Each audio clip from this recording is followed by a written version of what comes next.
Yo les archos, bienvenue sur cette nouvelle vidéo, nouveau concept aujourd'hui. Et oui, je vous accueille pour une nouvelle série que je vais exécuter en même temps, en parallèle avec Pays sur 10. Voilà. Mais contrairement à Pays sur 10, je ne ferai pas une semaine sur deux ces vidéos. Ça veut dire que sinon, ça ferait Pays sur 10, cette série, Pays sur 10, cette série. Ce serait un peu chiant.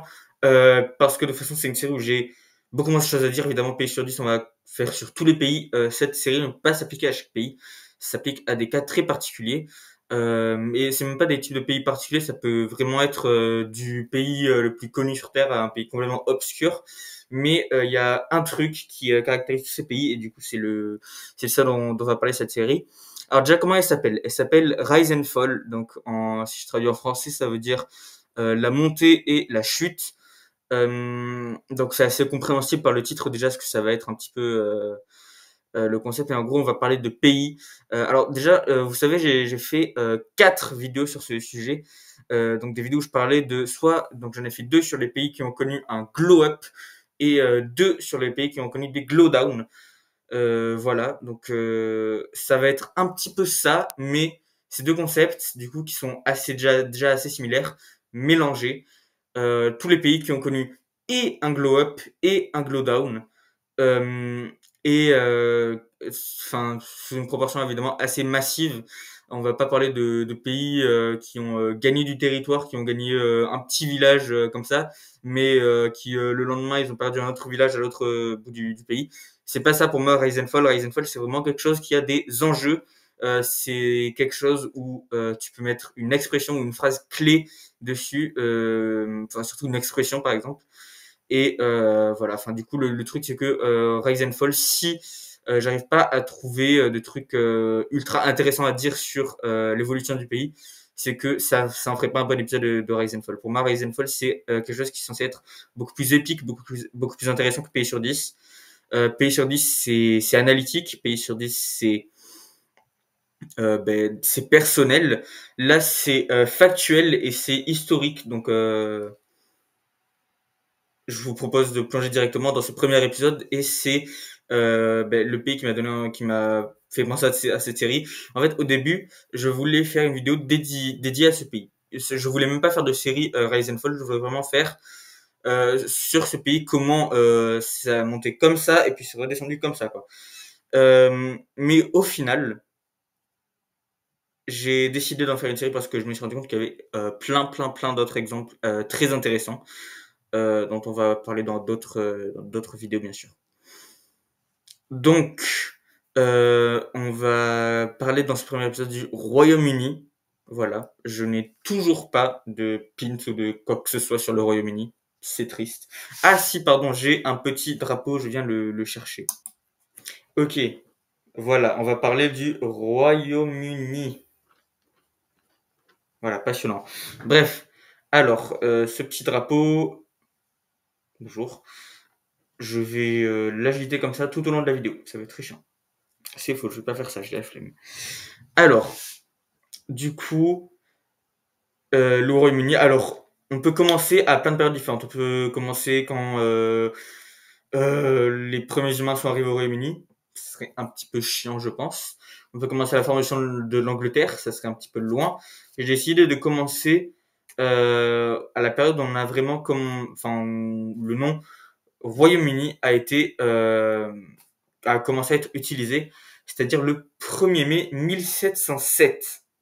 C'était pas ça le drapeau d'ailleurs, c'était le même mais sans les petites barres rouges que vous pouvez voir ici, là et là. Sans ces petites barres rouges, voilà, donc imaginez-le dans votre tête, hein, parce que c'est simple à imaginer. Donc, le 1er mai 1707, qu'est-ce qui s'est passé? Il s'est passé les actes de l'Union. Qu'est-ce que c'est les actes de l'Union? C'est des actes, du coup, qui ont uni le royaume d'Angleterre et le royaume d'Écosse en un seul État, le royaume de Grande-Bretagne. Euh, donc, enfin, le Royaume-Uni de Grande-Bretagne, quoi.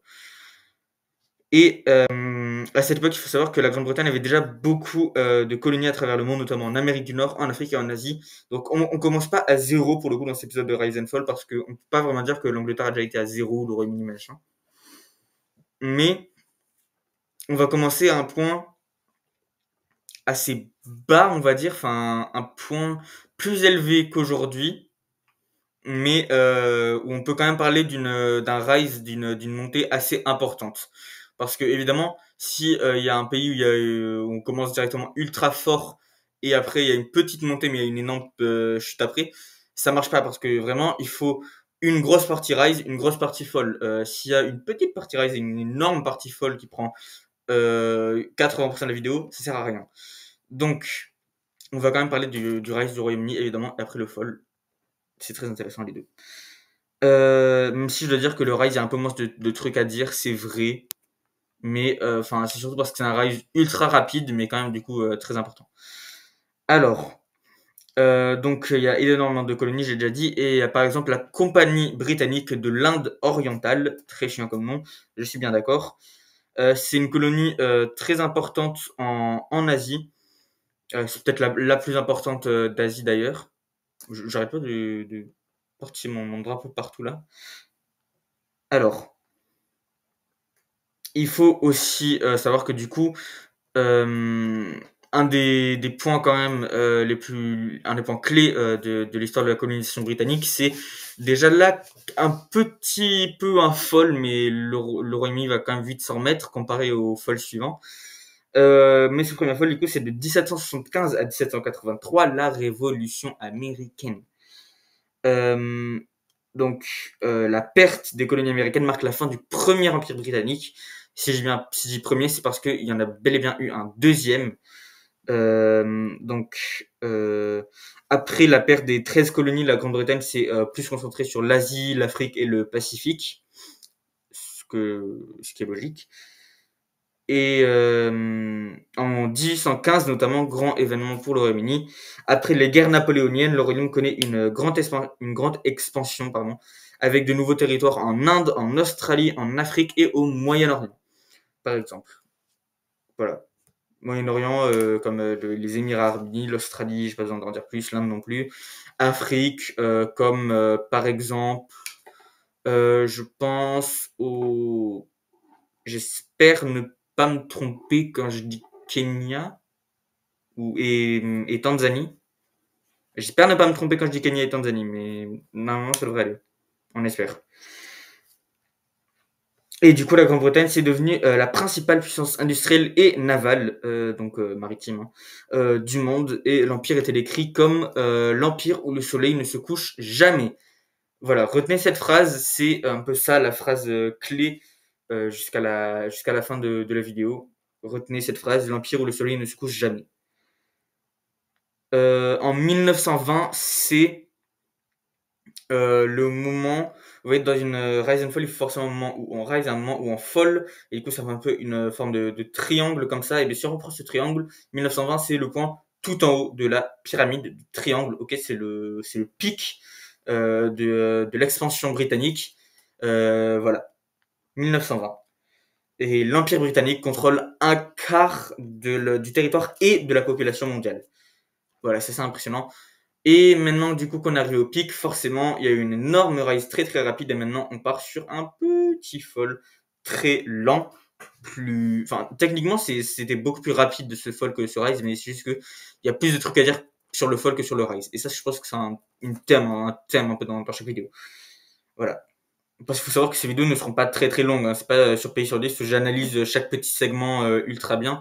Là vraiment on est sur un truc histoire globale pour comprendre pourquoi ce pays est monté d'un seul coup et pourquoi il est descendu d'un seul coup. Voilà. Je veux que ce soit instructif et du coup pour que quelque chose soit instructif, je pense qu'il faut que ce soit pas ultra long parce que sinon les gens décrochent assez vite. Il faut que ce soit clair et concis et précis tout ça. On va du coup passer après la Seconde Guerre mondiale. Voilà, la Seconde Guerre mondiale, tout le monde sait ce qui s'est passé. Le Royaume-Uni et les Alliés en général ont gagné. Voilà, ça aussi c'est, on reste dans le pic hein, du Royaume-Uni clairement. Même si ça a eu un petit coup évidemment la guerre, mais bon, ça reste dans un pic. Les Britanniques sont contents, tout le monde est content. C'est une belle journée, c'est un beau moment. Pas la Seconde Guerre mondiale, à la fin de la Seconde Guerre mondiale, je parle bien sûr la Seconde Guerre mondiale, c'était pas des très belles journées. Mais voilà. Du coup, après la Seconde Guerre mondiale, des mouvements d'indépendance se sont propagés à travers l'Empire. enfin à travers les colonies de l'Empire, forcément. Et dans les années 50 et 60, la plupart des colonies ont obtenu leur indépendance ainsi qu'un siège à l'ONU et ont rejoint le Commonwealth. Alors qu'est-ce que c'est le Commonwealth? C'est l'union des anciennes colonies britanniques. Voilà, ça n'a pas trop d'importance pour le reste de la vidéo, mais je pense que c'est quand même bien de rappeler parce que comment est-ce qu'on peut parler de l'Empire britannique et de son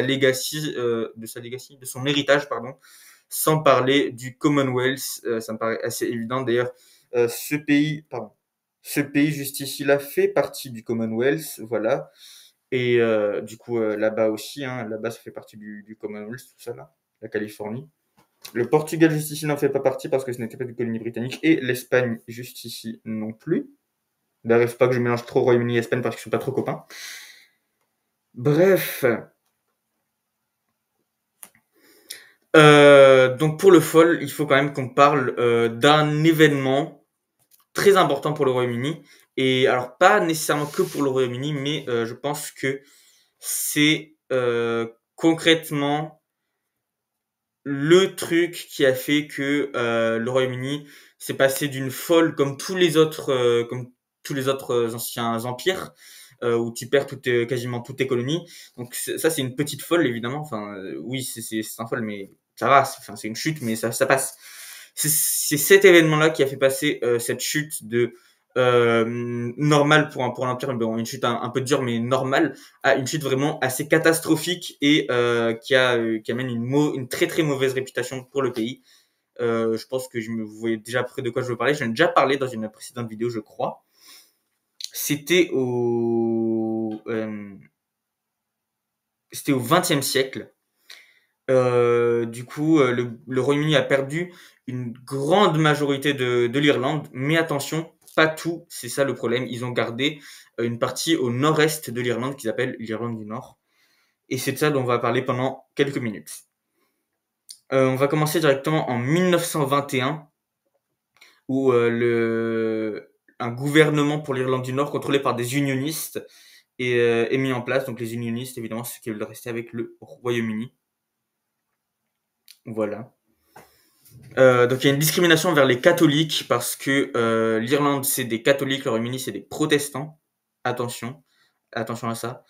Euh, et du coup l'Irlande du Nord, forcément il y a un mélange des deux.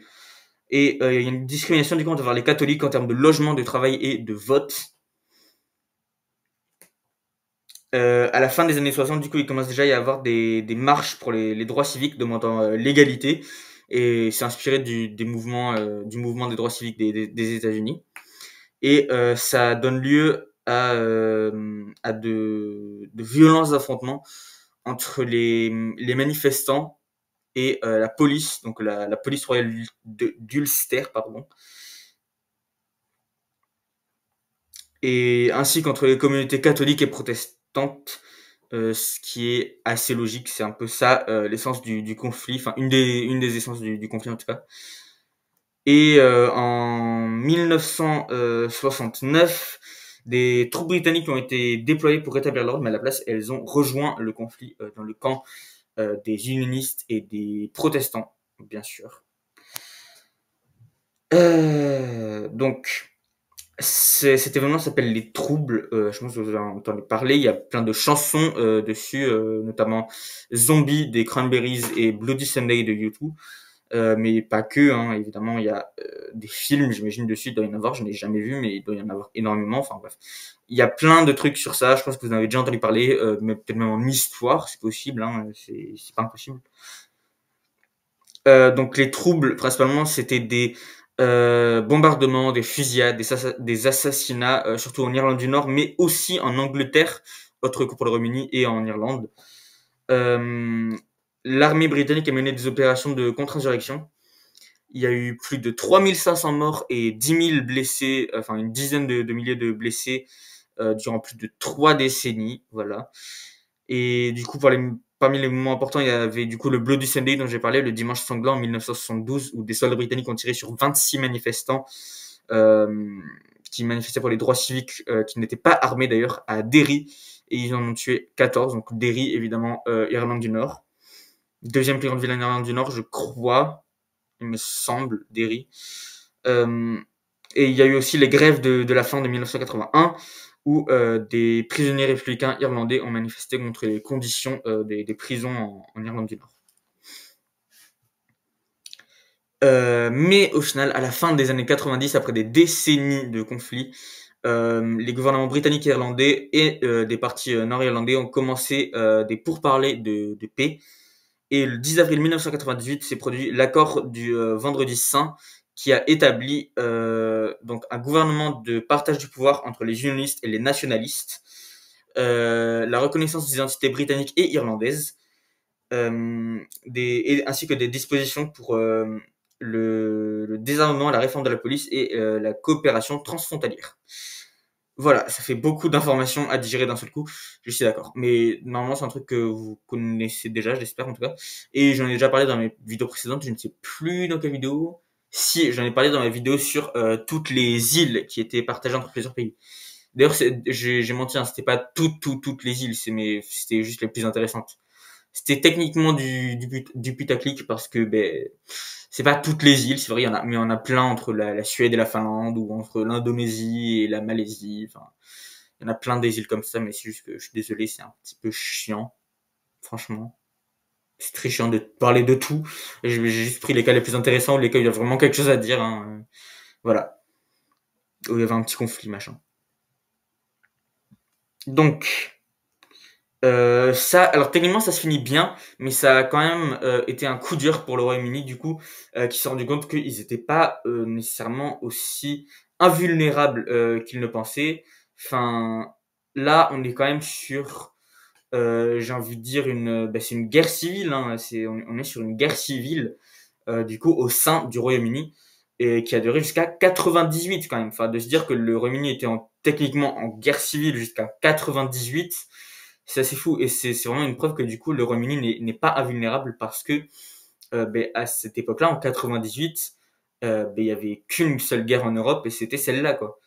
Enfin, non, pas du tout, il y avait pas du tout qu'une seule guerre. Hein. Évidemment, en 98, il y avait aussi le Kosovo, mais enfin, en Europe occidentale en tout cas, et c'est toujours jusqu'à ce jour le dernier conflit d'Europe occidentale qui a jamais eu la guerre civile, enfin le trouble. C'est quand même quelque chose qui a marqué. Enfin, c'est pas impossible qu'il y a des gens qui regardent cette vidéo qui ont connu, qui ont vécu durant les troubles. Et enfin, c'est fou à se dire que c'était au Royaume-Uni, pays ultra développé, pour le coup. Notamment à cette époque. C'était un des pays les plus développés à cette époque, et pourtant, voilà. Du coup, c'est un coup critique au Royaume-Uni, évidemment. C'est plus la grande puissance qui pensait être. Et qu'ils étaient d'ailleurs, hein, mais c'était plus le cas. On va maintenant aller quelques années plus tard, précisément 18 ans plus tard, le 23 juin 2016, où il y a eu un référendum au Royaume-Uni pour savoir s'il devrait partir de l'Union européenne ou rester. Et c'était très très proche, mais 51,9% de ceux qui ont participé au vote ont voté en faveur du départ. Et du coup, le 29 mars 2017, le Royaume-Uni a déclenché l'article 50, commençant un processus de 2 ans du retrait de l'Union européenne. C'était évidemment très impopulaire, mais on en parlera plus tard. Décembre 2019, le gouvernement de Boris Johnson a gagné la majorité en promettant de finir toute cette histoire de Brexit, de faire en sorte que ça se finisse. Oui, ça s'appelle le Brexit. C'est une combinaison entre Britain, donc la Grande-Bretagne, et Exit, la sortie Brexit. Voilà, c'est très joli. Ça veut dire que nous, si jamais on décide de se barrer de l'Union européenne, ce serait un Frexit. Et si des pays comme les Pays-Bas décident de sortir de l'Union européenne, ce serait un Nedrexit. Et c'est génial. Non, pas un Nedrexit, du coup, ce serait juste un Nedexit. C'est moins ouf.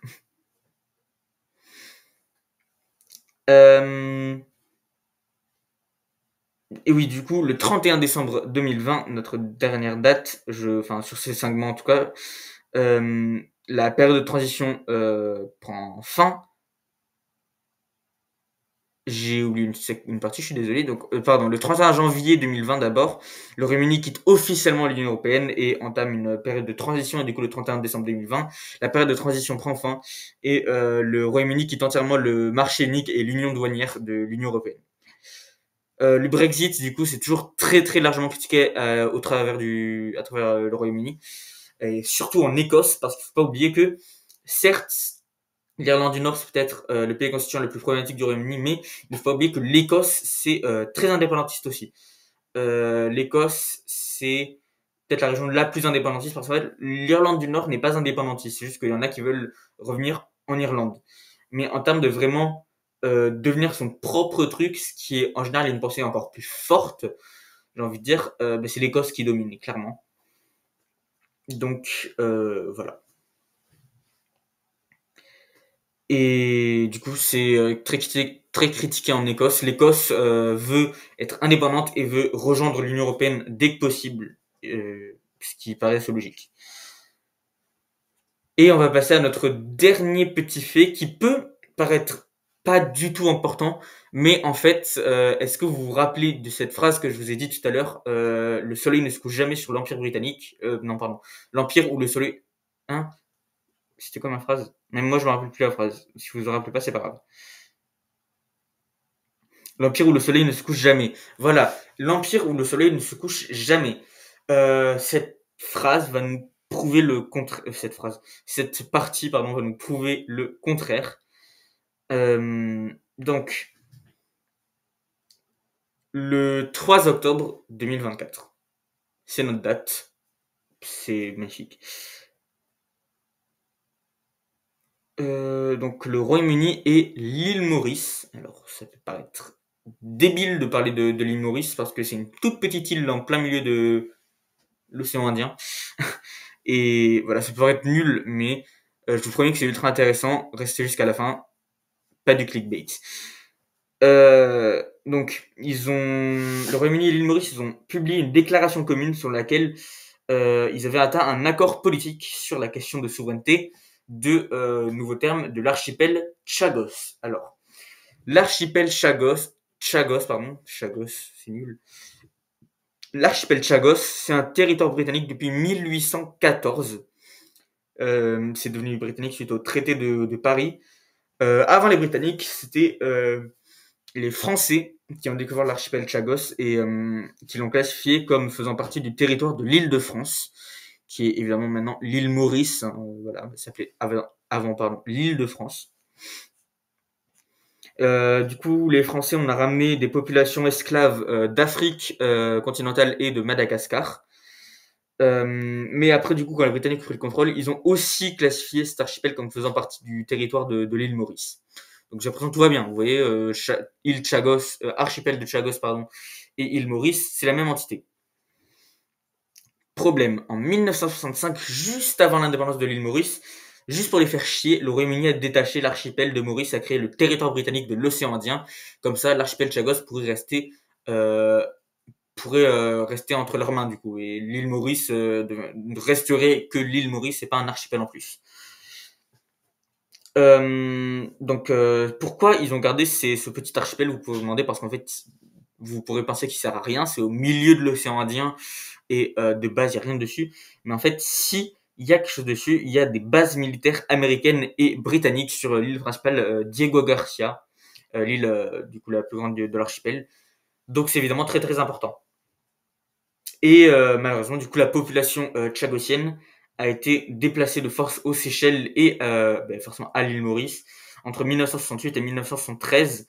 Et c'était évidemment très controversé et les populations tchagosiennes mais aussi mauriciennes n'ont pas du tout apprécié. Maurice de perdre du territoire et tchagosiennes évidemment d'être déplacés de leur territoire. Parce que certes, du coup, les Tchagosiens, c'est leur propre peuple, et normalement, ils devraient avoir... en fait, c'est ça. Le truc, c'est que Chagos, c'est leur propre peuple. Je pense qu'ils avaient ni envie d'être britanniques, ni envie d'être mauriciens. Ils avaient juste envie d'être indépendants. Du coup, d'abord, ils sont appartenus aux Britanniques.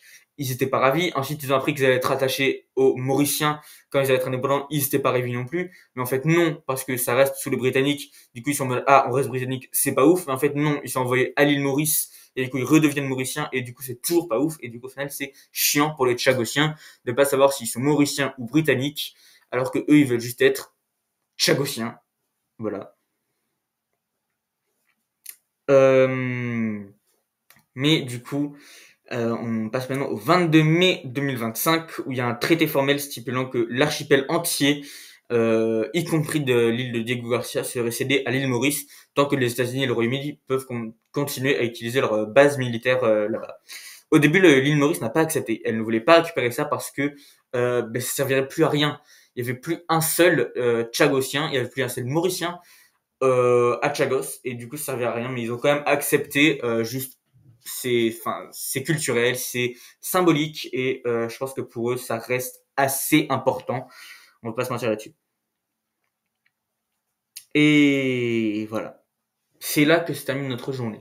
Mais notre journée, qu'est-ce que je raconte, notre voyage. Mais avant de, parce que là vous vous dites probablement, mais du coup pourquoi, quel est le rapport avec l'île Maurice, la phrase, tout ça, d'archipel Chagos, ça n'a aucun sens. Alors aujourd'hui, le Royaume-Uni a toujours énormément de territoires à travers le monde. Les îles Caïmans, Sainte-Hélène, les îles Pitcairn, donc évidemment les îles Caïmans Caraïbes, Sainte-Hélène, océan Atlantique, au large de l'Angola. Île Pitcairn, océan Pacifique, à côté de la Polynésie française, et de l'autre côté le Chili, mais c'est très très loin. Mais une fois qu'ils ont entièrement perdu l'archipel Chagos, ça voudrait dire que pour la première fois depuis les années, attention, tenez-vous prêts, 1500, non pas 1500, pardon d'ailleurs, 1600, c'est mieux. Pour la première fois depuis le XVIIe siècle, le soleil se couchera en entier sur le Royaume-Uni. Alors, peut-être que j'ai besoin de vous expliquer. Je vais avoir beaucoup de liens à d'autres vidéos dans cette vidéo. Je fais une vidéo où j'ai expliqué ce que c'était. J'ai l'impression que, pardon, je fais une aparté. J'ai l'impression que jusqu'à présent, toutes les vidéos que j'ai fait ont mené à cette vidéo, parce que j'ai l'impression que je reprends des éléments de toutes les vidéos qui n'ont aucun rapport. Mais bref, j'ai fait une vidéo où j'ai parlé des, je me rappelle même plus comment ça s'appelle en français, des fuseaux horaires. J'ai fait une vidéo sur les fuseaux horaires. Je sais même plus si elle a bien marché ou pas. Ça m'a pas marqué, en tout cas. Mais moi j'ai bien aimé la faire, je trouvais ça assez intéressant, et la miniature était pas mal, si je peux me permettre. Et du coup, les fuseaux horaires, c'est très important pour comprendre cette phrase, le fait que pour la première fois depuis le XVIIe siècle, le soleil se couchera en entier sur le Royaume-Uni. Donc les fuseaux horaires, ça fait que la Terre, enfin la carte du monde, est divisée en 24 segments. Et c'est des segments à peu près normalement équivalents en territoire, mais en vrai c'est faux. Par exemple, la Chine n'a qu'un seul fuseau horaire pour l'entité de la Chine, alors que normalement elle devrait être divisée en 4, je crois. Donc voilà, c'est un petit peu faux de dire ça, mais en tout cas c'est censé être divisé équitablement. Tu prends une carte et tu la divises en 24, normalement tu as tes fuseaux horaires. Et je dis pas que le Royaume-Uni avait des territoires dans tous les segments, mais en fait, quand il fait nuit à un endroit, et notamment du coup, quand c'est l'hiver, il fait nuit pendant à peu près, entre autres, 12 heures d'affilée. Qu'est-ce que ça veut dire? Ça veut dire que pendant l'hiver, la moitié de la carte est dans le noir complet, c'est la nuit. Et vu que le Royaume-Uni avait des territoires dans un peu tous les coins de la planète, y compris du coup l'archipel Chagos en plein milieu de l'océan Indien, ça faisait que en fait, peu importe s'il faisait nuit au Royaume-Uni, il fait jour aux îles Pitcairn. S'il fait nuit aux îles Caïmans, il fait jour à l'archipel Chagos. C'est ça que ça veut dire. Maintenant, petit souci, c'est que du coup, encore une fois, on prend l'hiver. Quoique non. Non, pardon. On prend l'été. Ouais, l'été, parce que les îles Pitcairn sont dans l'hémisphère sud. Donc ce serait plus logique de prendre du coup l'été. Ouais, oui. On va en été. S'il est 6 heures au Royaume-Uni, ça veut dire qu'il est à peu près... en fait, j'en sais rien, mais j'aurais dit, en regardant ma carte comme ça, je pense qu'il devrait être à peu près 23 heures aux îles Caïmans. À 6 heures du matin en été, il fait nuit. Le jour commence à se lever, mais il y a certaines journées où il peut faire nuit encore à 6 heures du matin. au Royaume-Uni, notamment. Île Caïman, 23h, évidemment, il fait nuit. Île Pitcairn, il est 18h, et on pourrait se dire, mais du coup, il fait pas nuit vu qu'il fait 18h avec ça en été. Petit blême, c'est que on est dans l'hémisphère sud. Et dans l'hémisphère sud, les saisons sont inversées. Du coup, aux îles Pitcairn, c'est en fait l'hiver. Et à 18h, je sais pas si vous connaissez l'hiver, mais à 18h, oui, il fait nuit. Qu'est-ce que ça veut dire? Ça veut dire que au Royaume-Uni, aux îles Caïmans, je vais pas parler de Sainte-Hélène parce que c'est littéralement sur le même fuseau horaire que le Royaume-Uni classique, donc en gros on s'en fout un peu. Mais du coup, Royaume-Uni, île Caïmans, île Pitcairn, il fait nuit. Et à l'archipel Chagos, il est à peu près 14 heures. Évidemment, 14 heures, sachant que bon, c'est l'hiver à l'archipel Chagos, mais en vrai, on s'en fout. 14 heures, même en hiver, il fait quand même jour. Mais du coup, vu que le Royaume-Uni va perdre l'archipel Chagos, qu'est-ce que ça signifie selon vous? Ça signifie que du coup, là où normalement il ferait 14 heures à un endroit au Royaume-Uni, ben maintenant en fait, au Royaume-Uni, il fait entre 18 heures et 6 heures du matin. Peu importe ce qui se passe. Et les régions où il fait 18 heures, c'est l'hiver, du coup il fait nuit. Et les régions où et les autres régions, c'est l'été, mais on s'en fout, il fait quand même nuit parce que ben, c'est normal qu'il fasse nuit. Et du coup, j'ai tout ça pour dire que avec la perte de l'archipel Chagos, quand nous, on sera en plein milieu de l'été, quand ce sera juillet, ça veut dire que pendant la nuit, du coup, pour nous, 7 heures du matin, à 7 heures du matin en juillet, du coup, pour la première fois, enfin, en été en tout cas, pour la toute première fois, depuis le XVIIe siècle, le soleil sera entièrement couché sur le Royaume-Uni. Il fera nuit partout au Royaume-Uni. Si c'est pas beau, ça fait réfléchir, hein. Parce que, en fait, ça paraît assez évident que quand il fait nuit dans un pays, il fait nuit partout. Mais non.